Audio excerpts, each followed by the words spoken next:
2017 was, by pretty unanimous opinion, a garbage year, and I can't really argue with that, considering it was constantly kicking me up the balls. But you know what allowed us to survive those 365 days of misery was the fact that a lot of great entertainment came out last year. And I like to talk about the things that I like. I'm making this video for a few reasons. One, it allows me to rip off Super Eye Patch Wolf, and that's probably good for subscriber growth.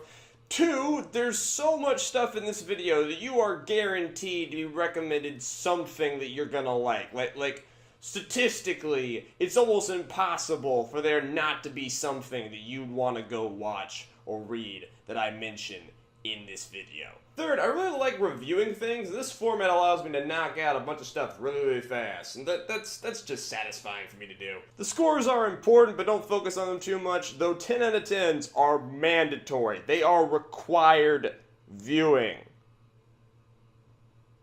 Alright, this is going to be really long, so let's get on to it. I've divvied this up by mediums to kind of make it all cohesive. Well, let's start with TV, or Netflix at this point. Let's be real here. Alright, Dear White People, 8 out of 10. I finished this show in like a day.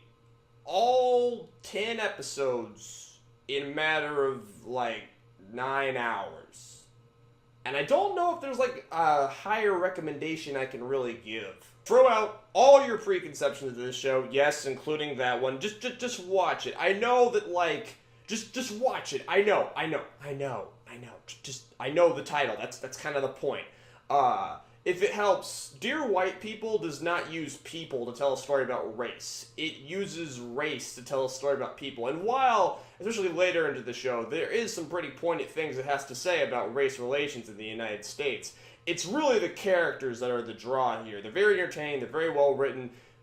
I'm sure you're going to have a good time. Just have fun with it. This show's pretty fun for it. Have fun with this show. Don't take it too seriously. It's good, I promise. Ozark, 8 out of 10. Ozark is not a suspense thriller. It's a suspense stressor. There were scenes in this show that made it hard for me to breathe. Seriously, if you're like into that like element of House of Cards, this is your show. The camera work is beautiful. It's all great shot and good, and this thing's freaky, man. Mindhunter, 8.5 out of 10. Man, Netflix really loves its suspense thrillers, doesn't it? This show is about the early years of the FBI trying to figure out what a psychopath is and how serial killers work. And I especially recommend this show to anyone who's interested in, like, forensic psychology or even police procedurals, really. They really paint an excellent picture of how these people operate, which is disturbing. This show is disturbing, but it's also weirdly fascinating, especially if you're a freak like me. It also features an excellent main character who kind of starts as a boring blank slate, but slowly morphs and subtly changes over the course of the show as we learn things about him, and he has exposed these darker people that kind of bring something out of him. It's very interesting. Check it out, but be warned, there is some pretty sick stuff in this show. Season 5 of House of Cards, 9 out of 10. This season was weird. It really shook up the formula, and I really enjoyed it, but it ended in a way that I have no idea, like, where the show is going to go. And, I mean, now we really have no idea how the show is going to go. And personally, and even based off of this season, not even the news that's been announced, I don't think Season 6 is going to be that hot. I think this show is starting to really show some structural problems. It's still great, though. This season probably has the best lighting out of, like, any season before, and, like, okay, I'm a film nerd, so, like, the lighting is what I enjoy the most about House of Cards, weirdly enough. Yeah. Laugh at me. Laugh. Am I not funny? I try to be funny. This isn't funny. On to the next one. The Punisher, 9.5 out of 10. Man, I was careful going into this show. I read reviews. I had friends recommend it to me. I did not think that this was going to be good. And I was very wrong. I had no idea this would end up being the best Marvel Netflix show they've done.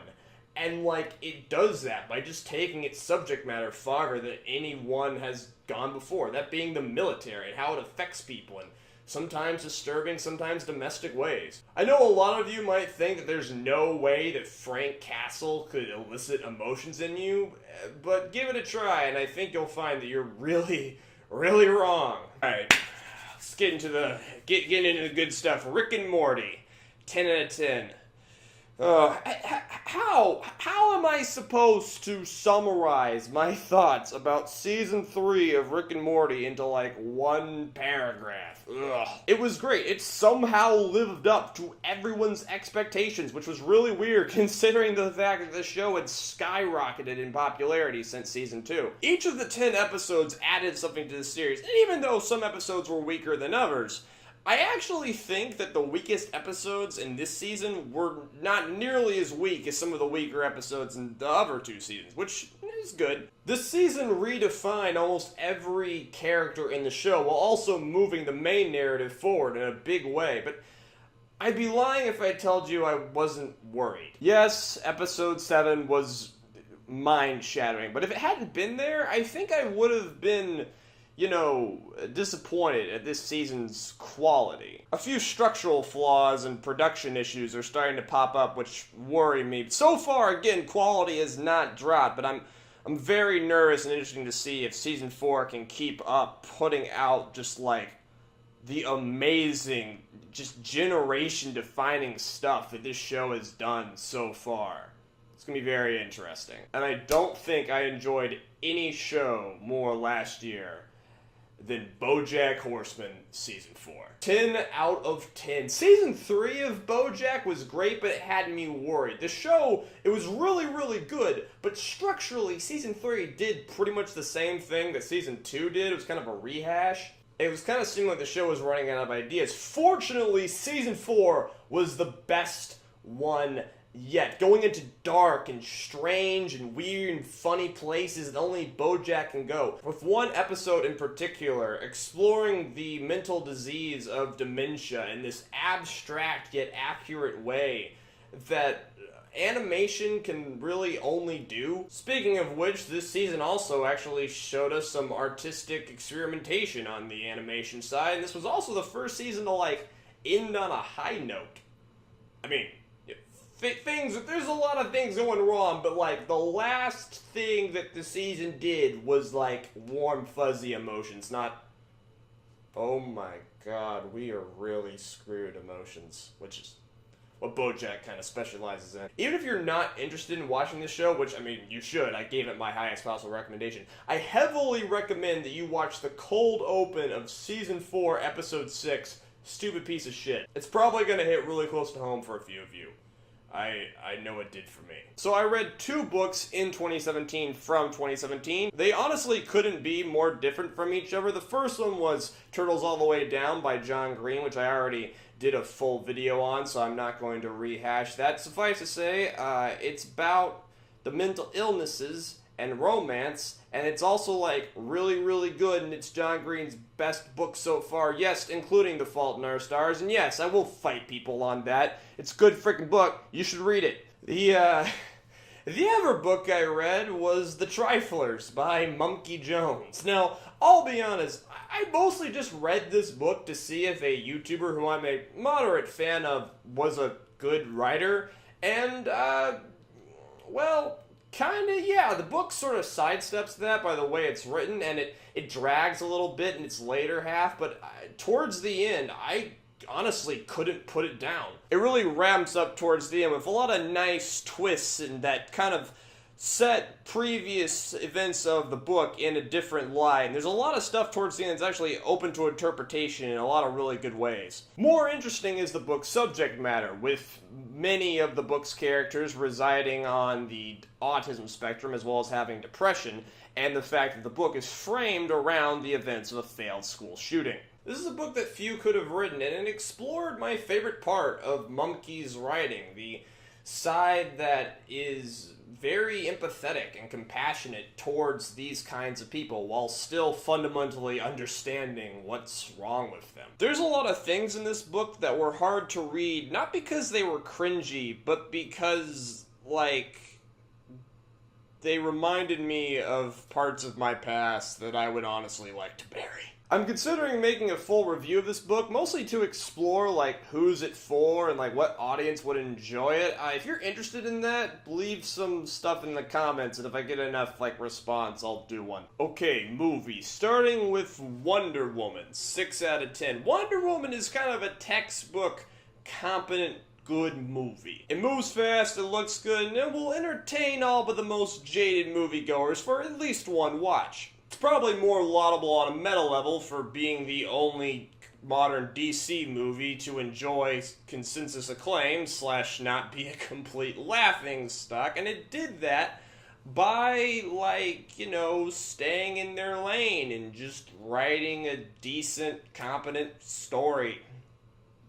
Who'da thunk it? Like most 6 out of 10s, its critiquable points lie more in its lack of ambition than anything it did, like, wrong, and I made a video about the part of it I found most interesting. Let's move on. Kingsman 2, The Golden Circle, 6 out of 10. This movie is a soulless cash grab, with all of the fun and campy goofiness of the original coming off as just really forced in this one, honestly. That being said, this movie looks fantastic. If you're a fan of cinematography, and especially if you're a fan of fight scenes, you're gonna have a good time in this movie. I wouldn't say that there's, like, a scene that's as good as the Freebird scene in the previous film, but, like, on the whole, it's probably a step up just doing this heart-stopping action. Death Note, 6.5 out of 10. Okay, here we go. This is where all the fun begins. There's a part of me that, like, wants to make this my 10 out of 10 film of the year just to troll people,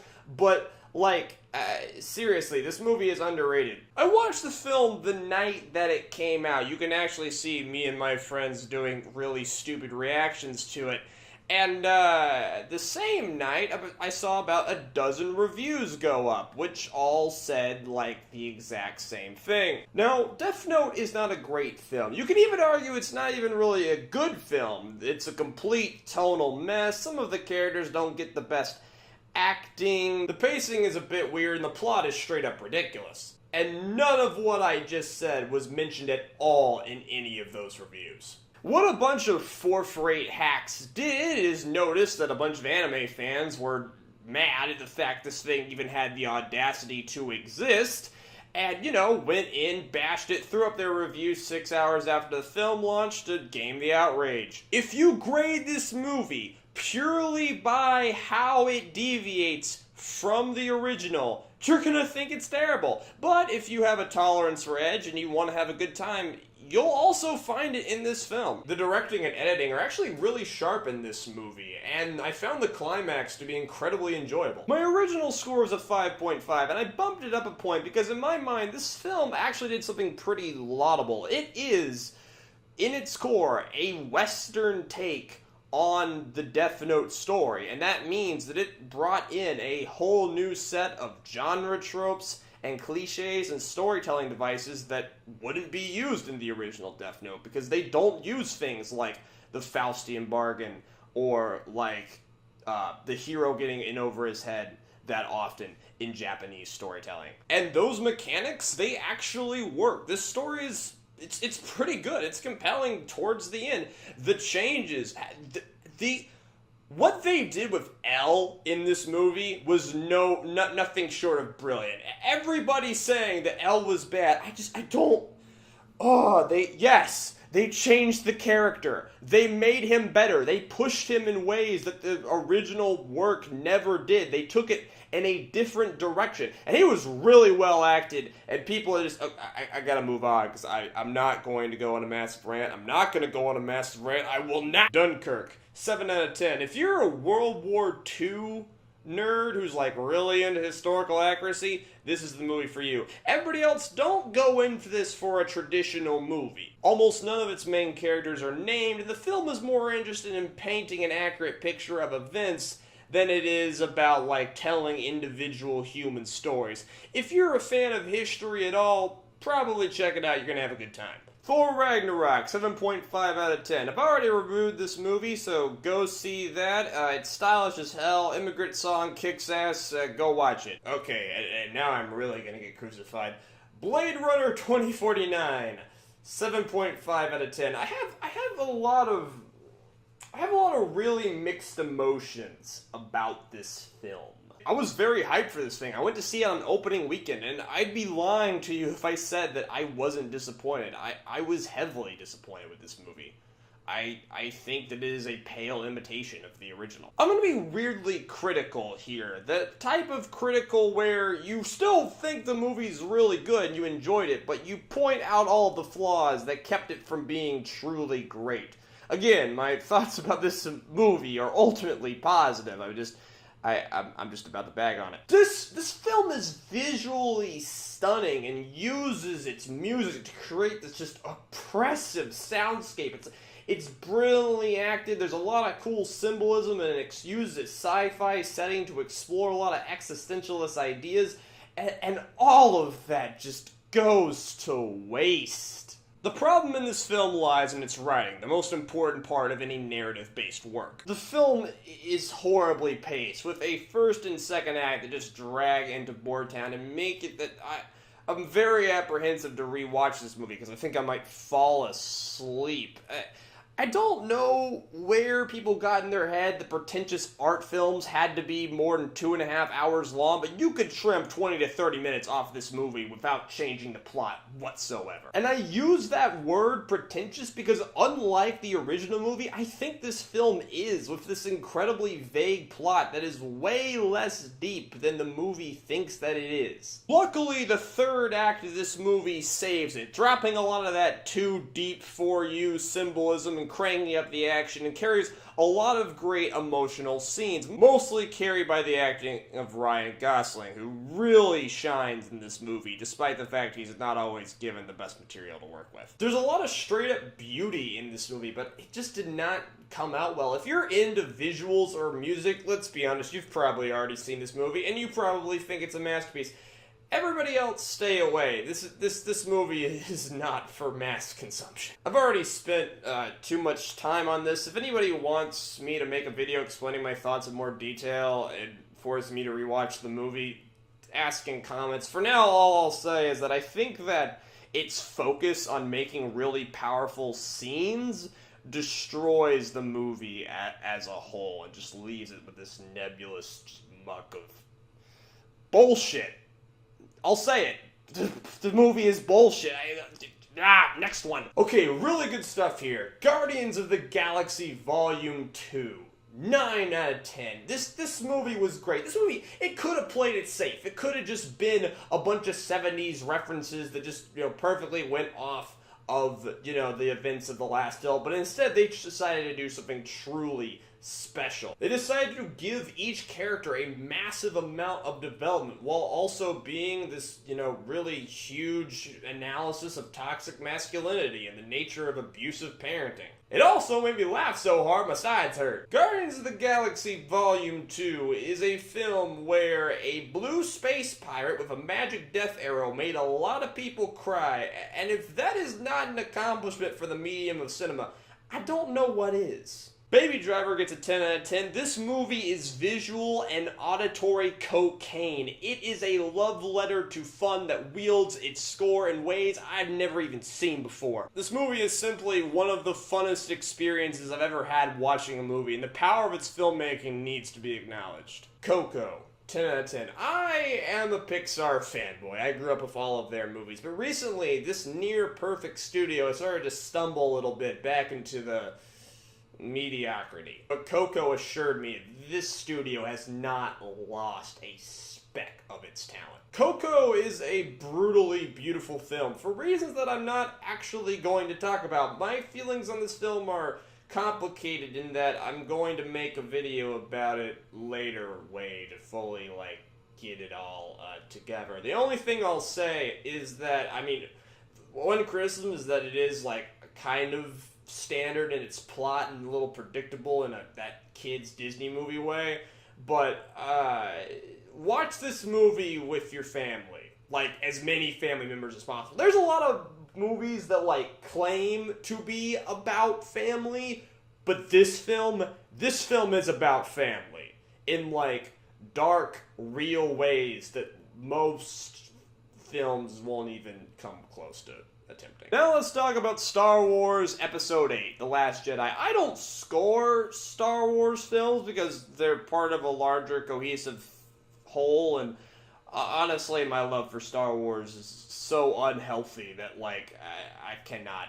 I'm so biased, I'm not even gonna try. Suffice it to say, I put this movie here for a reason. I don't think any film in the franchise has taken more risks than that one, and for that, a lot of people are going to have very varying opinions about this movie, that's for sure. As a lore fanboy, I have to say that yes, there were parts of this movie that really annoyed me because it just didn't want to explain itself, but it just made up for it, and I can't say that I didn't have an amazing transcendent time at this picture. It took the story to insanely emotional places and really commented on what Star Wars even is, while also being a celebration of the franchise. Kylo Ren is one of the best characters of all time, Porgs are super cute, and also that shot.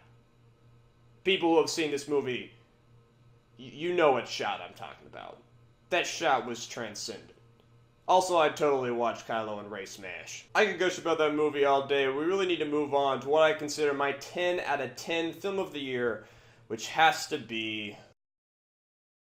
It's a brutally violent, genre-deconstructing story about pain and love and relationships and humanity and life. When the original X-Men movies came out like 18 years ago, I don't think that anyone expected a work of this emotional power would come from this franchise. Logan is a masterpiece, an accomplishment for the entire medium of film, and in fact, just this emotionally powerful, tear-wrenching story came out of a character that was born for pulp entertainment. It's just like that's like the American dream of art. The superhero movie was redefined by Logan. You can see the history of decades of film in this movie. And if the film industry has any sense at all, we will be seeing its aftershocks for decades to come. Now let's talk about the 2 albums that I'm going to talk about for this year. I know, I'm really trying to get into more music. I'm not that big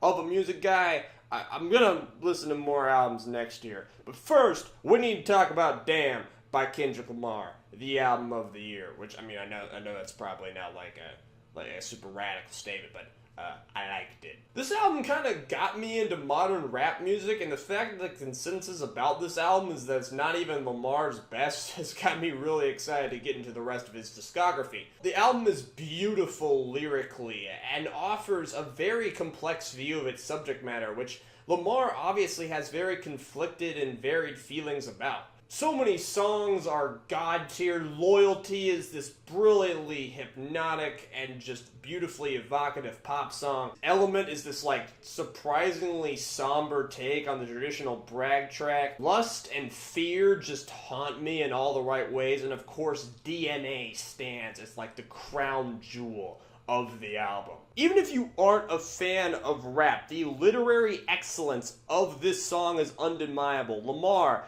references Old Testament scripture, Nirvana, The Godfather, rap culture, sports, car references, all in this one song, while lyrically dancing around this subject matter that he almost refused to take sides on, instead of attacking it from every angle with a beat change that is just like, give me some ganja!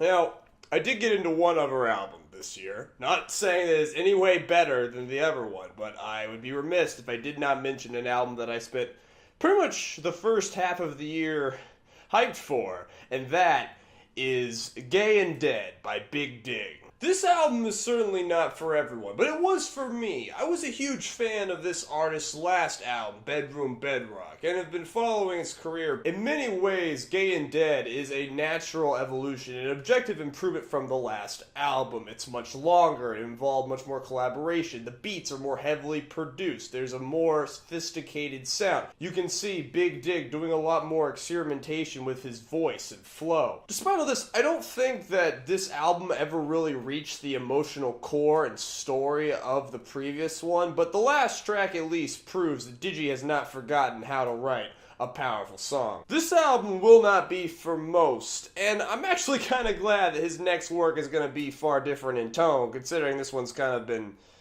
beaten to the ground. But I want everybody to check out track 12 of this album, Body Rolls. Body Rolls has to be one of my favorite songs ever. It is one hell of a banger. The song makes me feel drunk. It just makes you want to party. It's so fun and ridiculous and stupid in all the right ways. These just brilliant nonsense rap sections that I love and memorize. And I haven't seen anyone else talking about Body Rolls. No one is praising Body Rolls.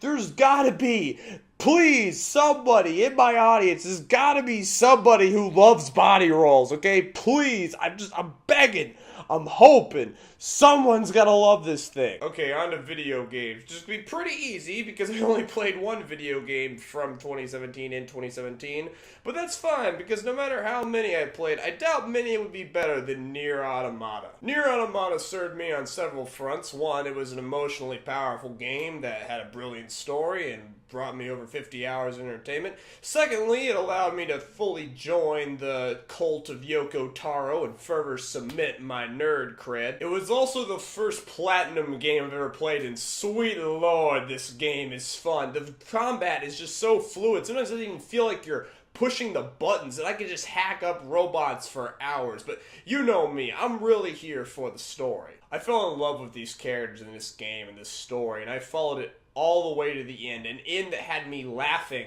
and crying and talking directly to the game itself. Nier Automata is more of an experience than it really even is a game. Play it. This year also saw the last DLC for Dark Souls 3, The Ring City, and its 5 hours gave me more enjoyment than most full games do. It really felt like the end. And the boss fight that ended it didn't just feel like the perfect Dark Souls boss. It felt like what every boss in every From Software game was leading up to. It left me shell-shocked and raw, and even from a story perspective, was one of the best ways to end what will go down as one of the greatest games of all time. This isn't exactly a game, and I haven't even finished it, but shoutouts to Doki Doki Literature Club for restoring my faith in visual novels, faith that before was kind of in short supply. It's free, so you should just go check it out and prepare your body. It avoids, like, every bad thing that the medium has to offer. It's entertaining. You're gonna have good times. Just do it. Alright, that was some weeb stuff, so let's smoothly transition into talking about anime, which probably should have been in the TV section, because, you know, it is TV, but let's just do it here. I don't watch a lot of current anime because, like, my backlog has literally over 100 shows on it, but I did watch some, and let's see what made it past the recommendations list.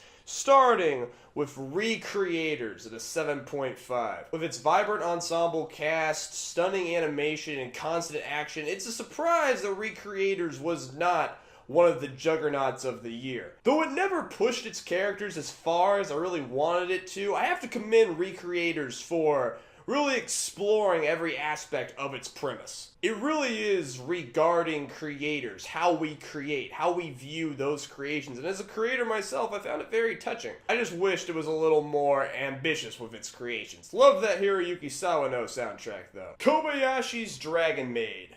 9 out of 10. This show is a pure delight. Visually, musically, story-wise, a pure delight.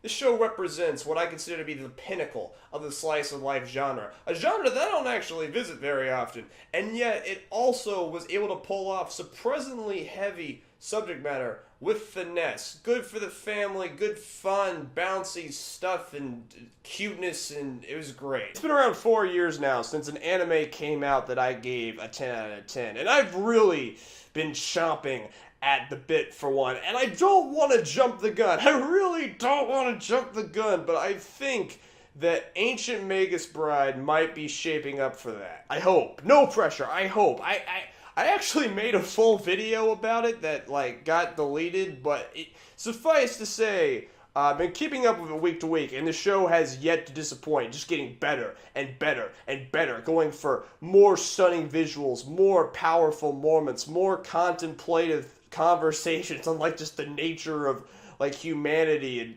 even like, yes, cool fights. There are cool fights in this show, even though most of the appeal is like just the fact that it's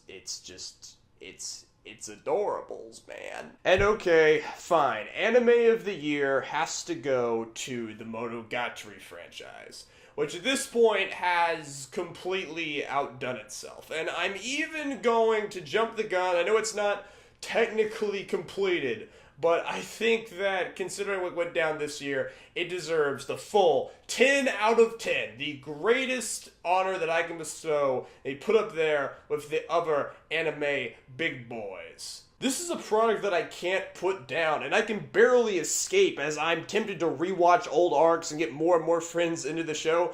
On a personal note, I actually recently got a girlfriend, and we bonded before kind of sealing the deal by watching this entire show together. It's pretty romantic, guys. Just and wink wink.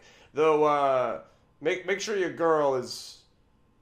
Listen, if she doesn't like Monogatari, she ain't worth being with. Explaining the appeal of Monogatari is hard, because the show resists, like, basic conventions and is constantly shifting. Whenever you think you have it pinned down to a trope or a genre, it throws a wrench into your theories and mucks everything up and you gotta start all over. But since the beginning, the show fundamentally has been about the relationships between characters. And until this year, we didn't know how those relationships actually began. The last of the Kizumonogatari movies came out this year to finish that. And after all of the mystery and hype and build-up, they did not disappoint. A lot of people are going to come for these movies for the visuals, and while I do enjoy that, I'm for the story even more, and it was so cool to see the beginnings of Araragi and Hanakawa, and especially Shinobu. And that just made the second season of Owari Monogatari even better. Each of its 3 episodes represented the height of what the franchise is capable of. The first capitalizing on one of its greatest twists, the second just pounding in what will go down as one of the greatest romances in the medium, and the third, ladies and gentlemen, I don't want to jump the gun, but I think that Ogi Dark might even be better than the last episode of Hitagi End. Like, just, gosh darn, it was amazing. It involved so many characters, took the plot in such a crazy direction, somehow, like, tied up all of these loose ends and made it believable, and, like, kind of came together as this massive thesis statement for what the show was even really about the whole time. That, of course, being its main character, Araragi. And it concluded his character arc in a way that harkened back to the first episode of the show, and it was just perfect, man. And of course, it being a Monogatari ending, it's not the actual ending. I have no idea where Zoku's gonna go, but frankly, I couldn't be more hyped for it. Now, let's close up with a little YouTube. So you can tell by, like, watching this video, I consume an absurd amount of content. And again, like, this video doesn't even include all the things I didn't think were good enough to put on it. But, yeah, I consume at least 5 times more YouTube than I do everything else combined. And if I even gave, like, a purview of the things I enjoyed this year, we'd be here forever. That was partially what the top 10 YouTube videos list was for, but I just want to highlight a few creators who I really think deserve note for their 2017 contributions. This year was the first time I really got into Hbomberguy. I really think that he thrives in the 30 to 40 minute videos where he really tightens up, and it's really been nice to see him grow as a performer and analyst over the last few years. One of the most satisfying things this year was to watch Best Guy Ever really come into own as his channel. I've been a fan of this guy for years, but for a long time, his quality standards just held him back from making truly great stuff. And by great, I mean it was great, but it was never delivered on a consistency that allowed him to actually grow his channel. But this year, one of his vids blew up, and then he started a month of putting out daily videos, and now he's putting out videos weekly while still working on bigger projects, and it's As a creator myself, it was very inspiring just to see him finally get out of that rut and start going for that better content. You know, Analysis YouTube lost a lot of greats this year. Everything Painting, Demolition D+. We thought we lost B-Tongue until like 2 weeks ago, and that was a moment, but no matter how many greats leave, 2017 has convinced me that Lindsay Ellis is going to be more than a good enough replacement. I almost can't believe how many great videos this lady put together this year. Like, just doing things, covering plays and movies and TV shows, the 30-year cycle, cultural appropriation, deconstruction, genre, auteur theory, so many different disparate subject matters all weaved together in these beautifully constructed video essays. On top of that, you have her basically teaching an entire intro to film criticism class in her videos, and yeah, Ellis is one of the greats of this platform. I mean, she was great in 2016 too, but I wasn't paying attention back then because I was an idiot. I am now. I'm a fan. Okay, finally, let's talk about The Plebe and the Weeb. The Plebe and the Weeb is very hard to convince people to get into because it's messy, even though it is masterful, and it helps to know a lot about Endless Jess and his career, to be very invested in it like I am because I have problems. The Plebe and the Weeb, it's not just a great piece of entertainment, even though it is that, mixing analysis and songs and comedy and sketches and just these absurd memes and just awesome gags that are just so creative and smart. It's also kind of a meta-analysis on the idea of people reviewing things on YouTube, as well as being this ongoing narrative about how Jess's opinions on his friends, his fans, and the PCP have changed over the years. That's been really fascinating. It's not even over, and there might be a third season on the horizon, but it's just been so purely entertaining that I can't not mention it. Okay, that's over. It took forever. Oh, gosh. Okay, I hope you found something you enjoyed. Maybe recommend some stuff on your own in the comments. Follow me on Twitter. Subscribe to the YouTube channel so you're not a scrub. I'm sorry this video took so long to get out. I was sick. I actually recorded this in different sections. I could do that, by the way. That's why the lighting changes. I wear the same shirt, though, to, like, not confuse you. Maybe I shouldn't have even mentioned it. Whatever. Alright, I'm gonna go get on, like, the actual videos for the year. Y'all be good.